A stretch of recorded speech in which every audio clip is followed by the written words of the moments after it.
On today's show, we'll be talking about options. Oh, not the financial kind, but the everyday options that work toward more resilient, capable, and independent lives. We'll be talking with Beth Leasure-Hudson, Masters National Champion cyclist.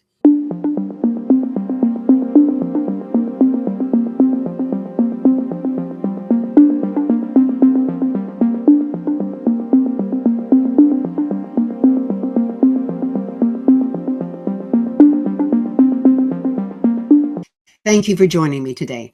I'm Madeline Blair, and this is Unlocked, a show all about unlocking the resilient leader in you. Growing up, I had a remarkable body.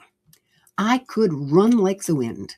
I could carry baskets of tomatoes from the field. Now, we're talking about a young girl, maybe 80 pounds, being able to heft 50 pounds up on her shoulder. I could bend and twist into any shape. Sleep was quick and deep every night.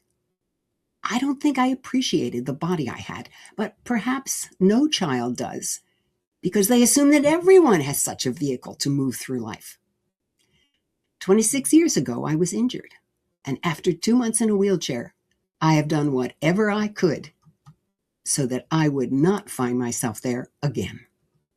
I've spent the last 26 years working to support my body so that I am able to do what I choose to do.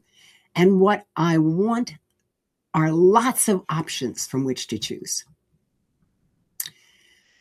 As I age, I find I'm constantly shifting my support, and every day seems to present another nuance that needs to be addressed. 3.5 years ago, I interviewed Beth Leasure-Hudson on Unlocked right here about her life as a serious athlete. I called the show Lessons from a Master Athlete. I loved her straightforward and clear explanations as she translated her athletic perspective to those of us who aren't athletic, professional, amateur, or anything. When she reached out to me recently, I knew I wanted her back on the show. And this time, to talk more about how anyone can learn from her deep understanding of the body and how to keep all of us more resilient, more capable, and independent as we cruise through our lives. My guest today is Beth Leasure-Hudson. She is a competitive bicycle racer and coach, and she's a Masters National Champion in road, criterium, grand fondo, and gravel. She has represented USA cycling in 7 world championships and is a bronze medalist. She's a world-class competitor who knows what it takes to train her body, her mind, her spirit, and build the support necessary for top-level performances. And she has developed athletes selected to race pro in the Lifetime Grand Prix and has taken riders from grassroots racing to top pro contracts. Beth, welcome to Unlocked. Or maybe I should say welcome back to Unlocked. Thank you, Madeline. Thanks for having me again. It's always a joy to be in your presence. Oh, it is my pleasure, let me tell you. Well, it's clear from even my brief bio of you that you are serious about cycling. What keeps you doing serious cycling? How you remain doing so at 62? I think it has to do with knowing who I am and what my purpose is and what it means for me. And all that is ongoing. It's still something in development. I'm going to ask it. I'm sure I asked it before, but I'm really curious. What is it about cycling that really, it must entrance you? It does. I'm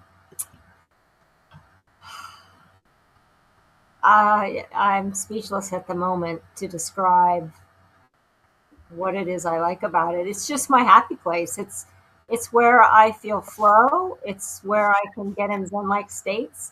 It challenges me continually. It's like high-speed chess.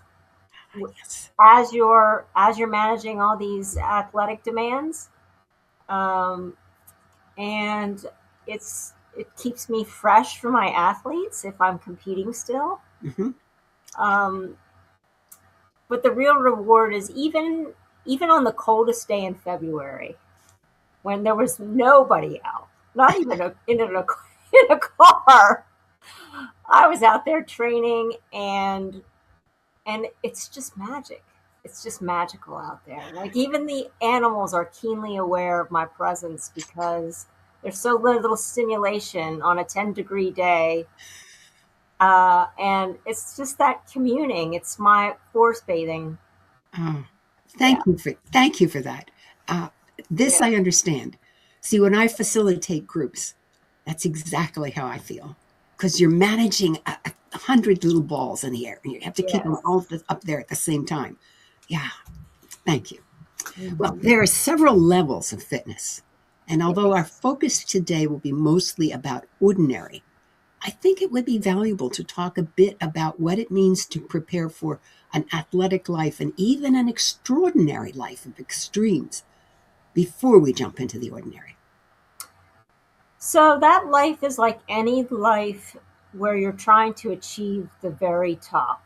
And that means that it's all about choices, priorities. It's about time management. It's about building a lifestyle of support and stakeholders around that particular goal. It's about deciding what you're not going to do, Yeah. and it's a tremendous commitment in time, over time, and in real time. It's a commitment. Mhm. Yeah. I really liked that you said, and I can't remember your exact words, but that you needed a companionship to support you. Yes. That's so important. Resilient people always have social support coming And somewhere maybe in their lives. Yes, I'm sorry to interrupt. Yes, and I'll speak to more on that for Okay. fitness in general, for Okay. ordinary fitness. Well, That's let's really let's get important. into that. Let's talk about ordinary life. I believe you call it functional fitness, which I like. What do Yeah. you mean by that, and what it looks like? Well, it's going to look differently for every listener. It's really a definition that's fluid and has to be applied in context. So there might be listeners today who cannot get out of a wheelchair, and why would they be interested in a discussion in fitness? Whereas there might be some highly athletic people here. Sometimes uh, extreme performance is not the same as fitness because sometimes the choices can get too far on one extreme, and you have to bring it back to the more ordinary. Um, but I would say that fitness, in the context of this conversation, and has to do with function. Are you able? It's beyond survival. It's beyond health. It's, are you able to do what you need to do, but also what you want to do, and what brings you joy. Yes, I I would can. call that fitness, and that there's all kinds of levels of that that can be applied to anyone, even someone who's who's ill could still have a form of fitness. So, in a way, what I'm hearing is no one should feel like they can't be fit in their own definition, Yes, by there's their a own definition. context. It should be personalized and individualized. Yeah. That's what kind of coaching I give, is individualized coaching. And and I think that this idea of fitness beyond, other than performance, is also individual. And we're finding out more and more from studies and such that nutrition is individual. Broad-based things that you could say 10 years ago are not necessarily true for everyone. Yeah. And the more we have biotechnology and these kinds of markers, the more information we get about that, and genetics and lifestyle, the more individualized it's going to be. So I think I want your listeners not to feel like they're out of the frame of this particular talk based on their abilities. I want them to instead take a couple of points out of this discussion and apply them just to up their game a little. Yeah, I like that. That feels approachable. Yes, But I'm curious first, before we get into it, is there a correlation between fitness and longevity? absolutely. So there's the blue zones, these wonderful areas that have been studied of older people.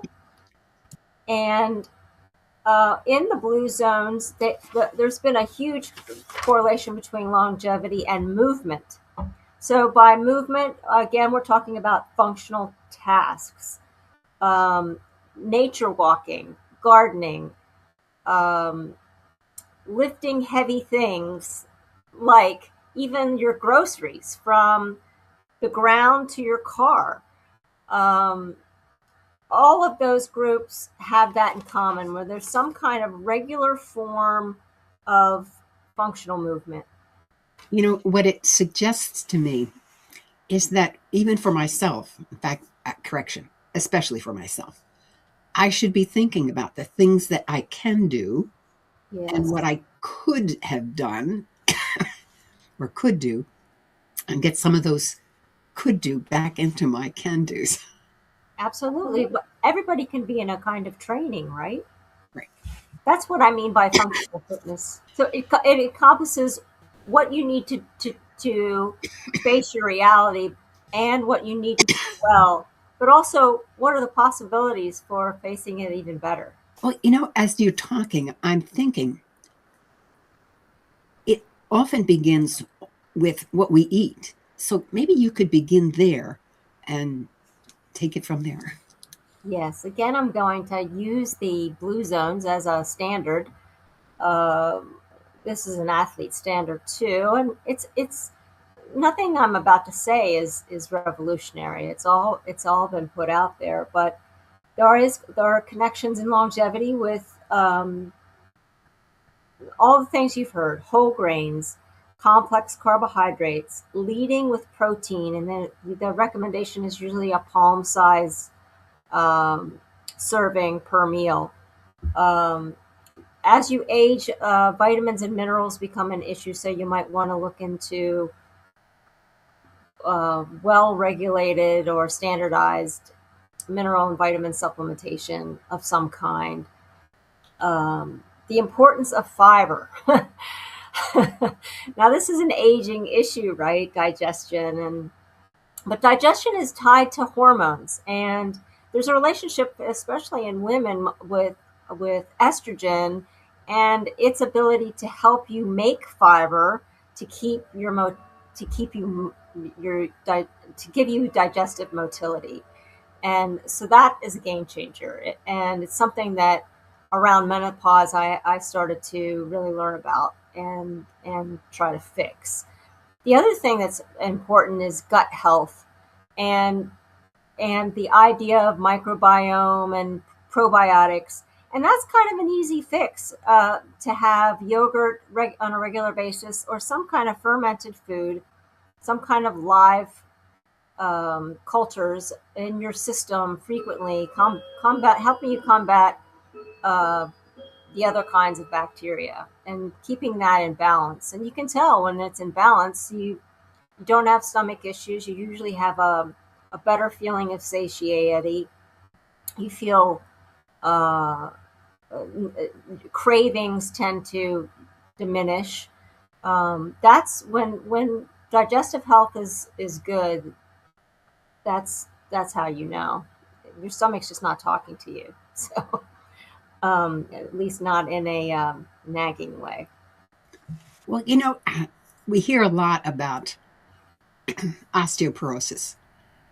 And in the last 2 years, however, I discovered there's an equally important change called sarcopenia.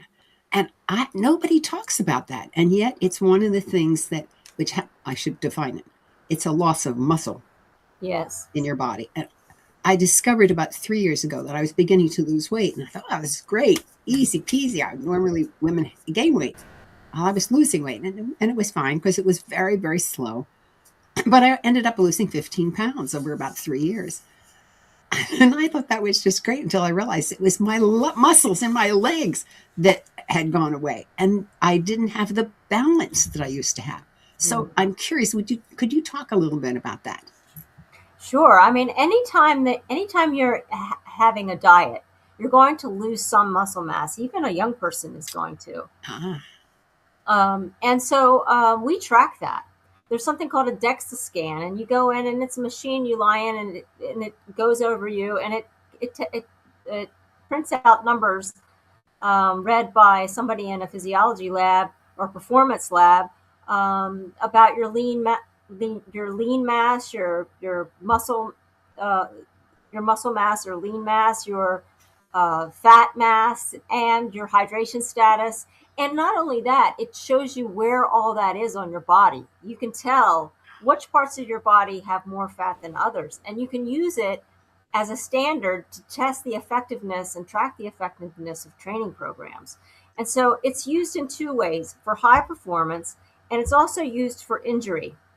But anybody could use it.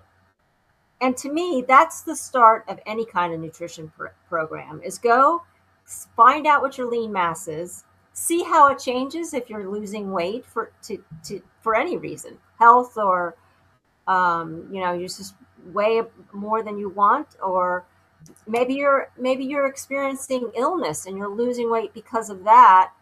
Maybe the treatments are causing it. Well, then where is the weight loss coming from? And then you have the data and you can know.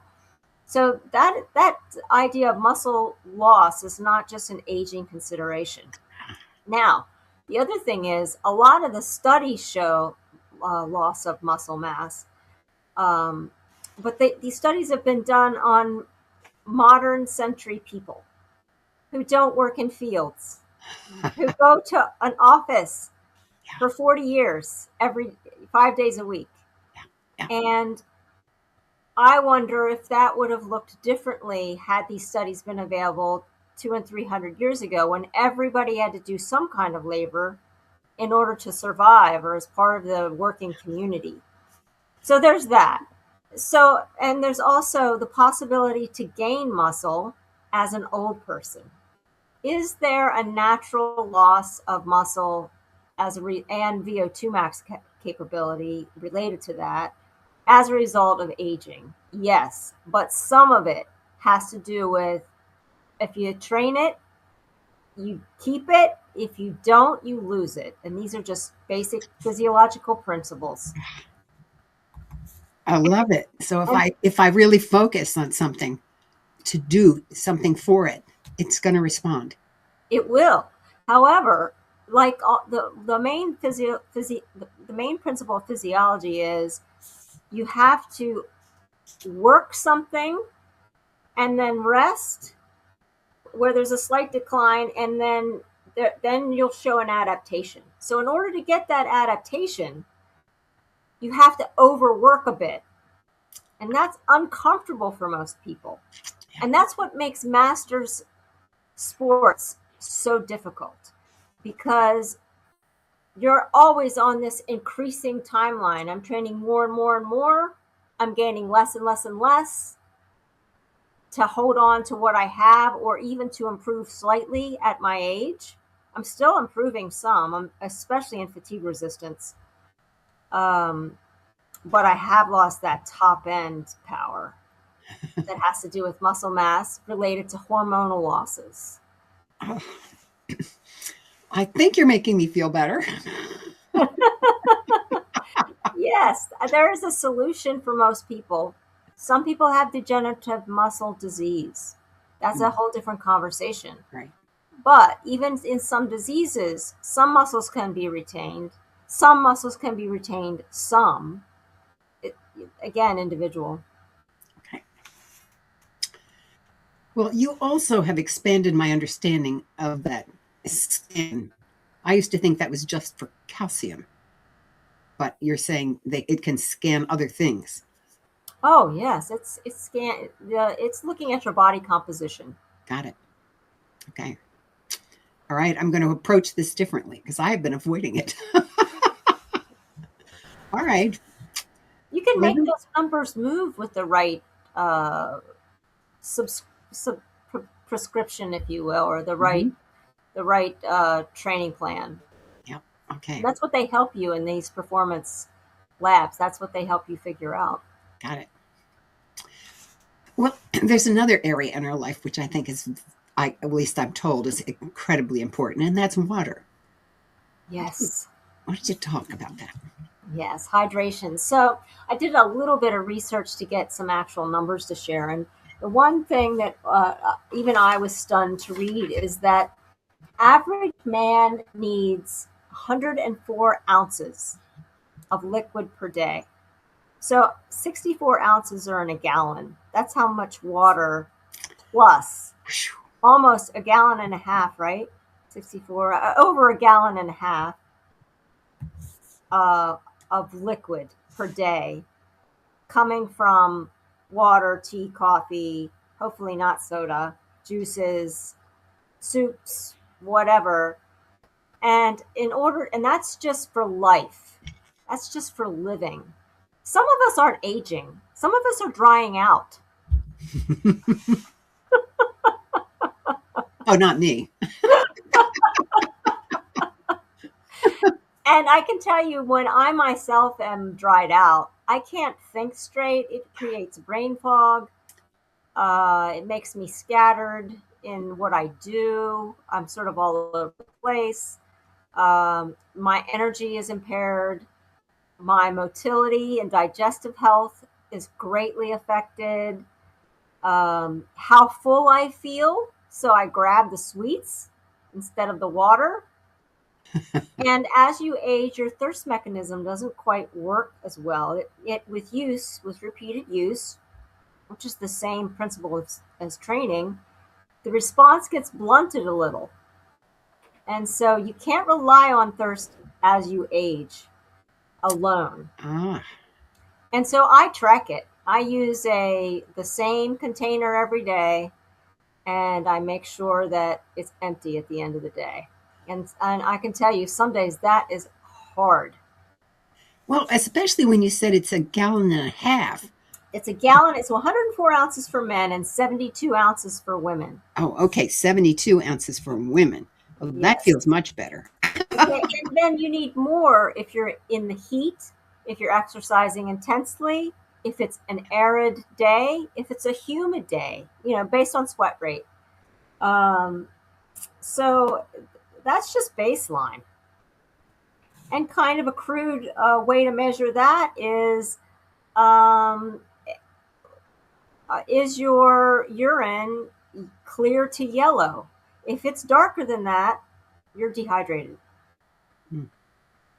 So, and then water contributes to, I mean, we're made up of more water, and you'll see that if you do the DEXA scan that we have so much water in our body, and there's a reason for that. It contributes. It's the flow mechanism for nutrients and blood and oxygen and getting oxygen to all these areas. And if you take away that flow system, then all those little packets of goodness are not delivered where they're supposed to be. You It's know, like gas that fuels the FedEx truck. Bring in the little packages. yeah. Well, Yes. the other thing that surprised me when I learned it was that just breathing, we lose water to the air all the Yes. time, and Yes. a substantial amount when you look at it. Right. H2O to CO2. Yeah. It's a chemical exchange. Okay. So I've got to work now to get my 72 ounces. See, I was really happy that I was drinking like 2 quarts a day, but that's not quite enough. Not quite enough. Okay. Yeah. And this is just to keep me fit, not anything extreme. Right. Right. All right. I did Pilates for 24 years up until I found that it was no longer possible for me for other reasons. How can one assure that you're getting enough exercise? That's a really good question. And I'm not quite sure the answer to that. Um, I I think again it relates to the context of how you define fitness for yourself and how functional you want to be. and how much enjoyment you get from exercise like Pilates. So, of course, you can look up the AMA's guidelines about exercise. That's readily available. We've all heard it in grade school and stuff. But um, for me, that needle is going to be a lot further right than somebody else. From a mental health point of view, I need to move, and I need to move fast, and I need to move hard, and I need to do that regularly. Mhm. My mother always would say to me, Madeline, just keep moving. Just keep moving. And Yes, that was the only thing she ever said. Just keep, well, yes. she said many things, but in terms of fitness, it was just keep moving. Yeah, so for some of the blue zone people, let's say in places where they don't have exercise gyms and they have to engage in agrarian lifestyles to survive, movement for them is going to be different. Mhm. But that's what's keeping them living so long and living long well, because that's what Yeah. the longevity studies are about. It's just not the age and years when you punch the ticket. It is how well you're living in those years. Mhm. One of the excitements for me of having you come on is that I just finished a series with Chris Palmer, who talked about achieving a good death. And of Yes, course, what underpins that is achieving a good life. And he talks absolutely. about that. Yes, that was a great series of talks. I enjoyed that very much. Good. I'm glad you saw that. Yeah, he's just fantastic. But as I listened to him, I said, "Oh, I want to keep expanding my understanding of what it takes to really make sure that this body can keep performing well."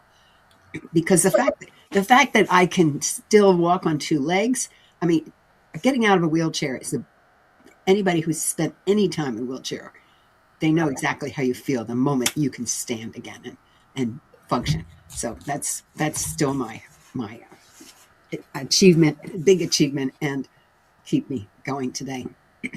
Yes, I would tweak that a bit. Okay. That sounds a little bit like a fear-based motivation versus a love-based motivation. See more of Why that. do you want why do you want to stay fit? Because I love to do this, this, and this. Okay. I don't train this hard because I'm afraid not to. I train this hard because I love it. Now, not always. I'm slogging sometimes, Mhm. but I Well, love it. well, I appreciate that refinement because you're right.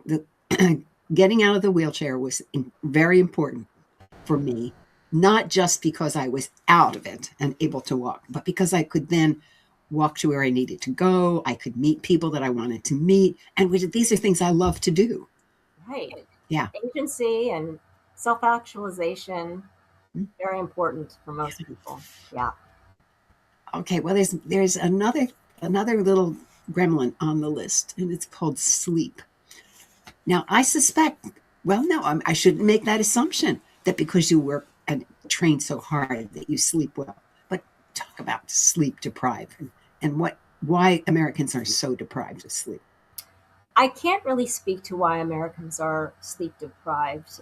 I think there's a lot written and said about that already, and I don't feel like that's an area that I can contribute to as an expert. But I can Mhm. tell you about myself in that yes, there is a definite relationship between hard training and wanting to sleep. I don't have trouble getting to sleep. I generally stay asleep. I mostly live up on between 7 and 8 hours every night. It's regular. I try to keep it within a range of regularity. I try to keep it dark and as cool as my husband will let me because he needs it to be warmer. Yeah, it's switched in our household.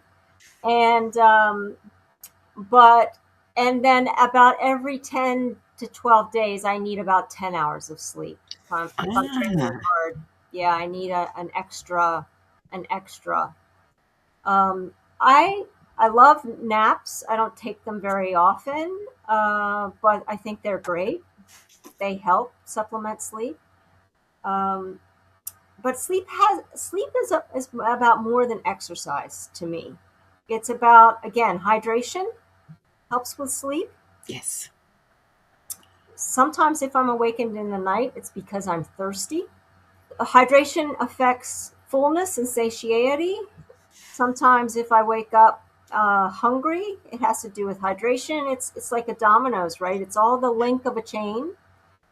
But the other thing that affects sleep for me is, what am I processing? What what am I doing for my interior life?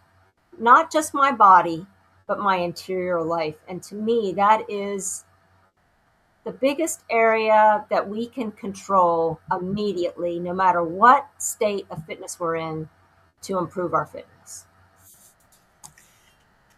May I ask what you do to achieve this? So that it's kind of a multidisciplinary approach, I guess, and that is that I take I have morning time that I guard. I'm sacred about.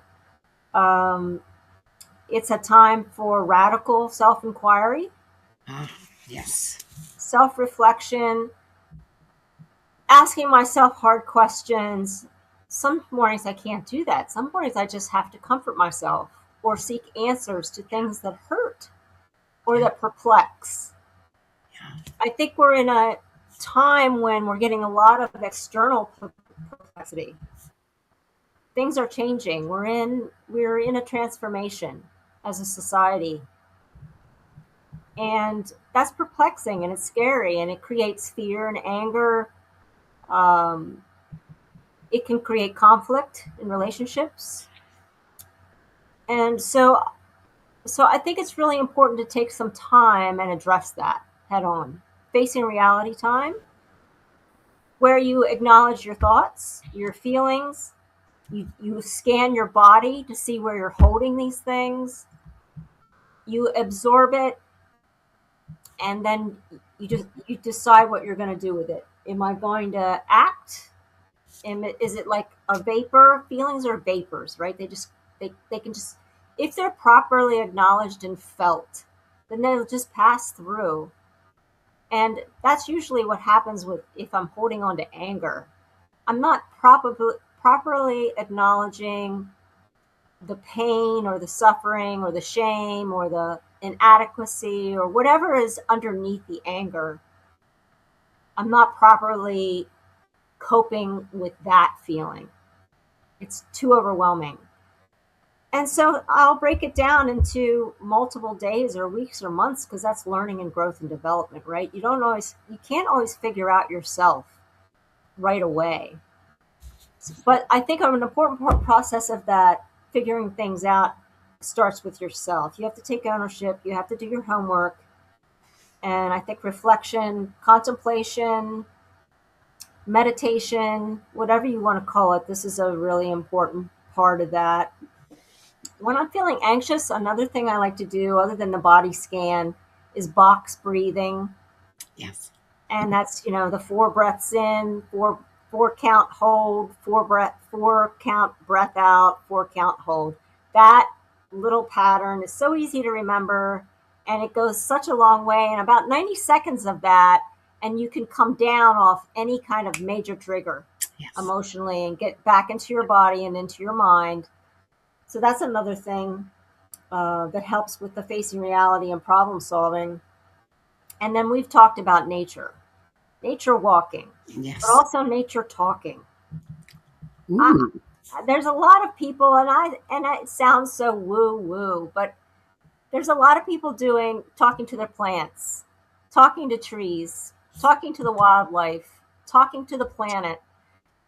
I think there's something to that. It's a living, breathing thing. Mm-hmm. And quantum mechanics and quantum studies are showing us how interconnected it all is. So why not?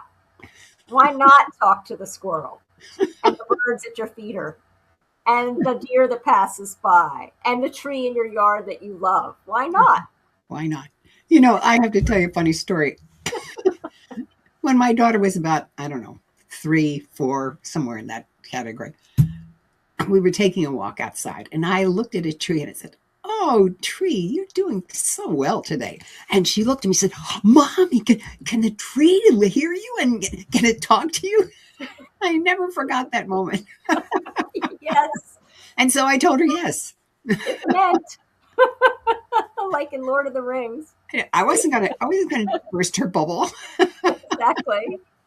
But, you know, she's not wrong. No, no.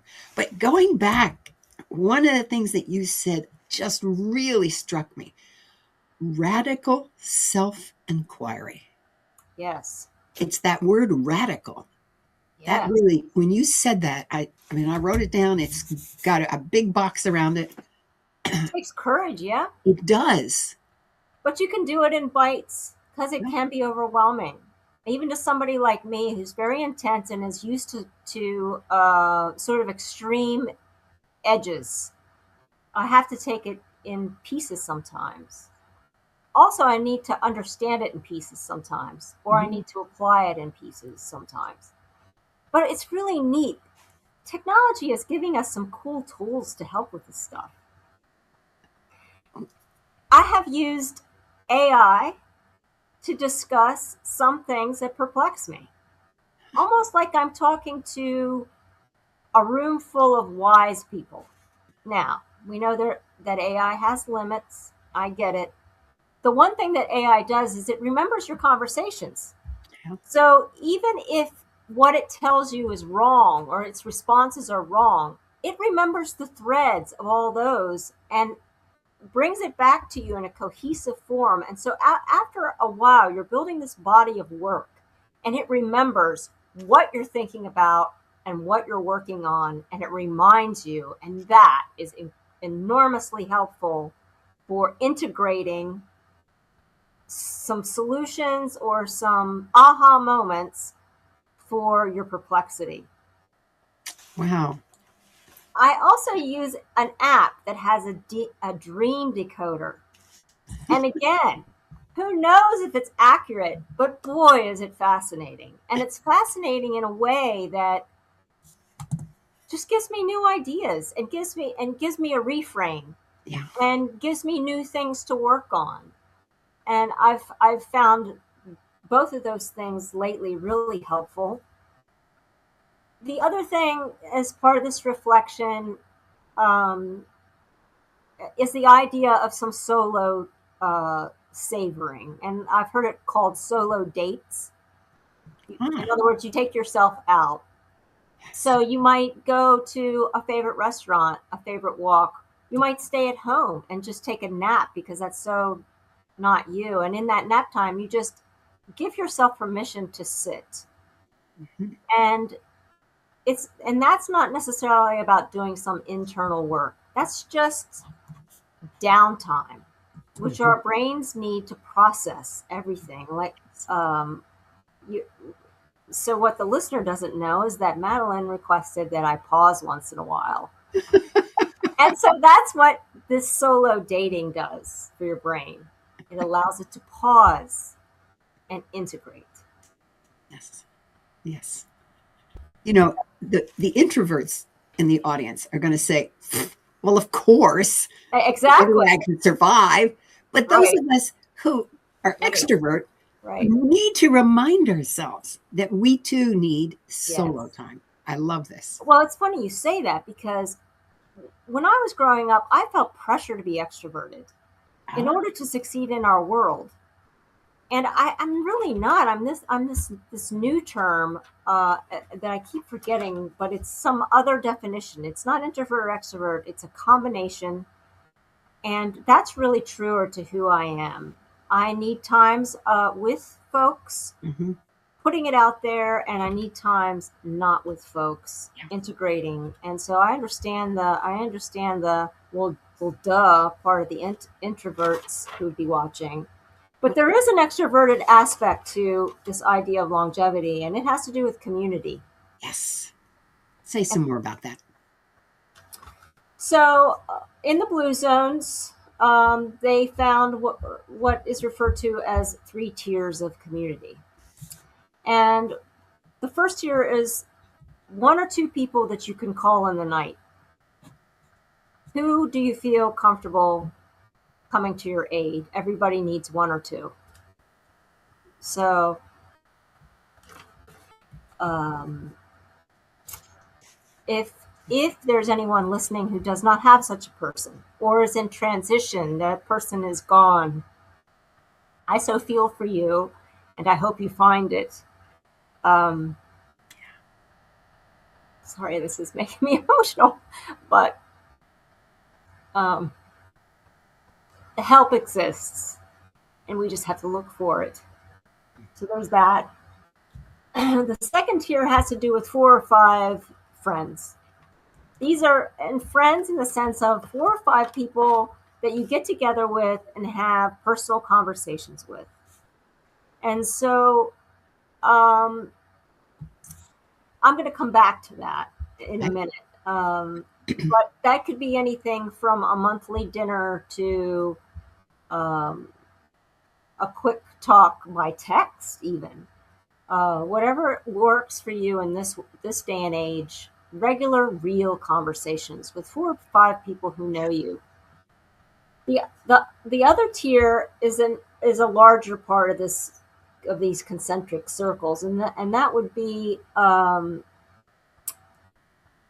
people that you get together with for hobbies or volunteer work, Yes. groups of people, a church, synagogue, temple, um, perhaps whatever brings you together with people who are like-minded in a broad way.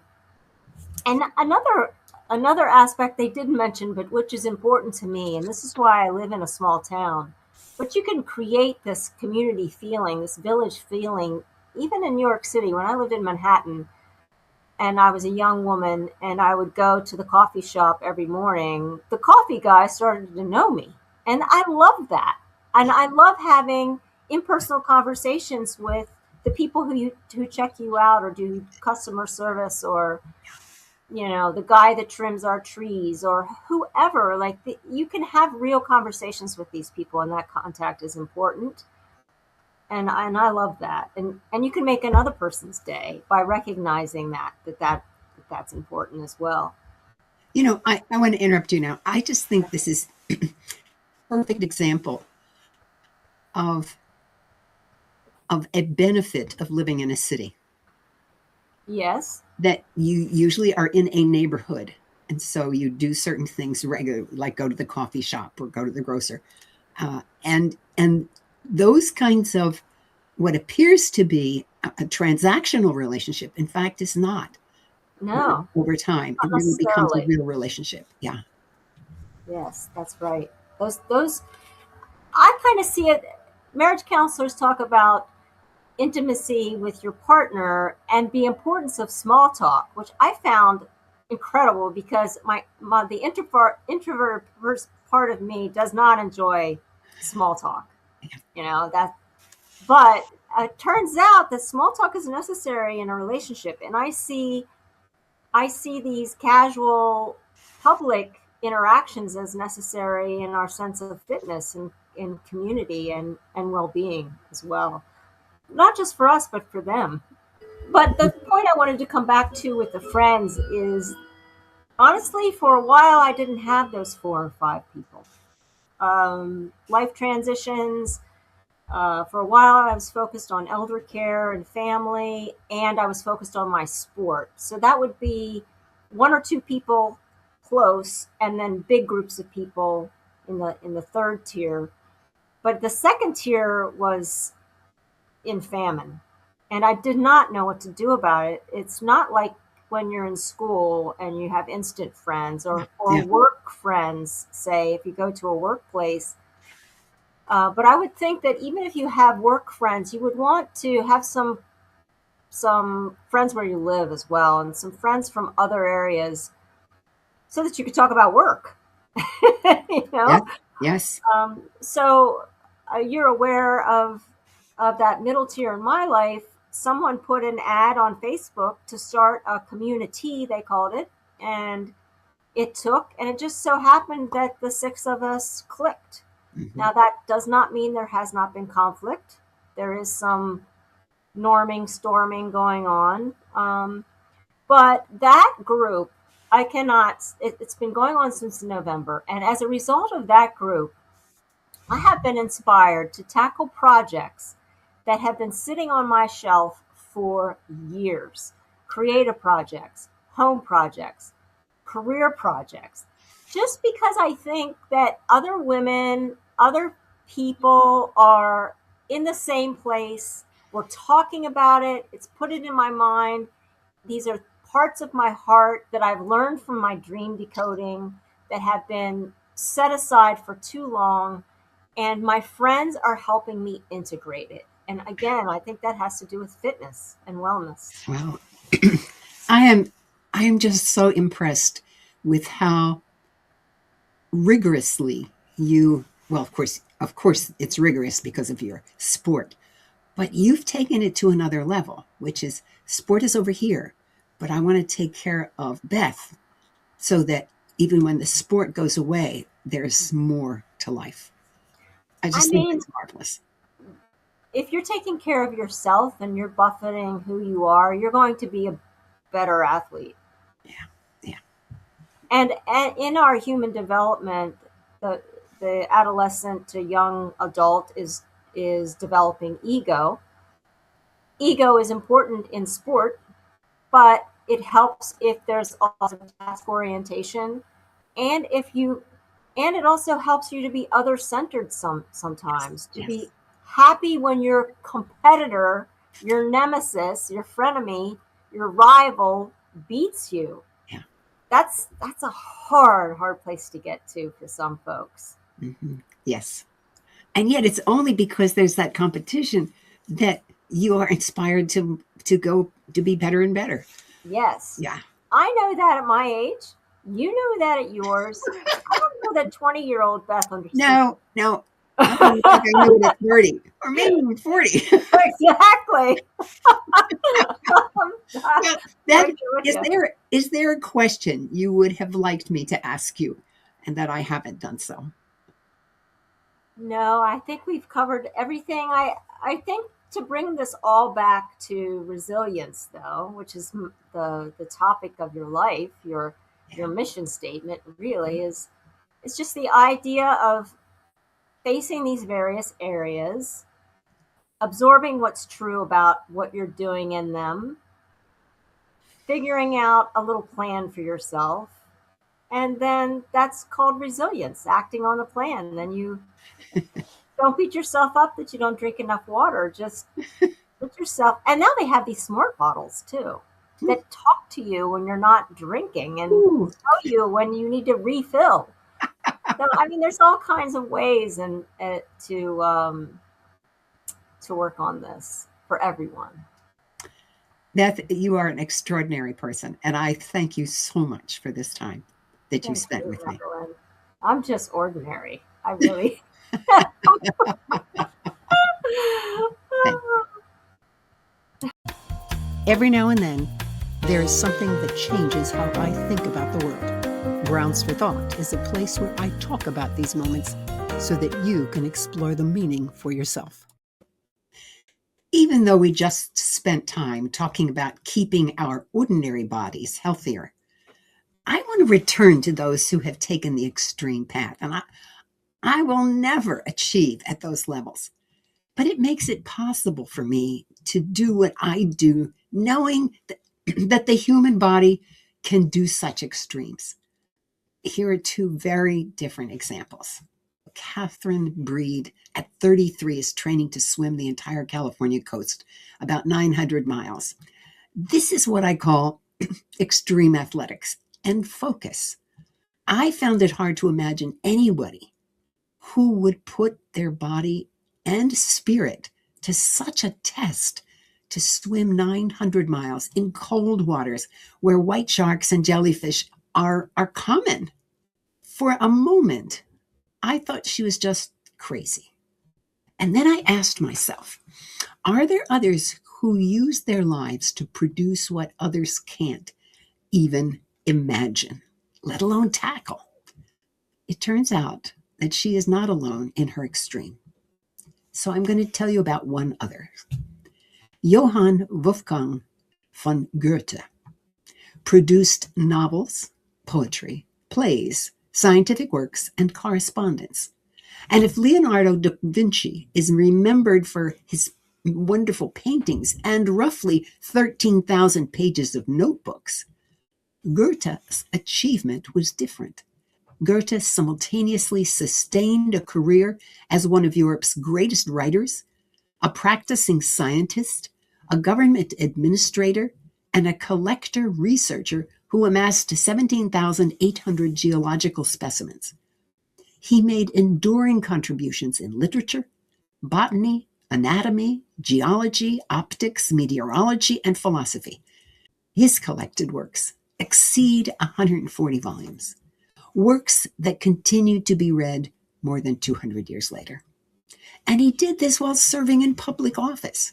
He is among the most productive human beings in recorded history. You're probably thinking that Breed and Goethe represent talent and intellect, yet in both cases, there was a body that supported their productivity. Then I read about some of the longest lived people on Earth. It turns out they do not run marathons or follow structured exercise plans or write volumes. They live lives where physical movement is built in and the geography is hilly. They walk up and down hills as part of their everyday life. In spacedaily.com, it writes, quote, the 75-year-old Sardinian shepherd, Tonino Toya, profiled by National Geographic during the Dan Buettner's original Blue Zones research of the early 2000s, walked at least 5 miles every day along the rugged mountain trails of his island's interior. He didn't walk for exercise. He walked because his sheep needed tending, his garden needed weeding, his neighbor needed help carrying something heavy, and the nearest village shop sat at the bottom of a steep hill. I don't know about you, but I'm thrilled to know that keeping fit does not require equipment, extreme exertion, or even focus, just as Beth has been telling us. But what I read in this is that it does require that we live an active life, especially a life that includes hills. And as I sit at my computer, knowing that I'm going to be here for the next several hours, I keep wondering how I'm going to achieve the same effect. My saving grace is that I live across 3 floors, and stairs are the only routes between them. I take the stairs at least 8 times over the course of a day. And now, knowing that it is adding to my overall health, I find that when I must take the stairs to do something, I feel a little bit happier about doing so. As I began this piece, I said I will never achieve at these levels, but it makes it possible for me to do what I do, knowing that the human body can do such extremes and yet achieve long life through a life of movement with regular stress. Wow. Beth talked about so many things we can consider.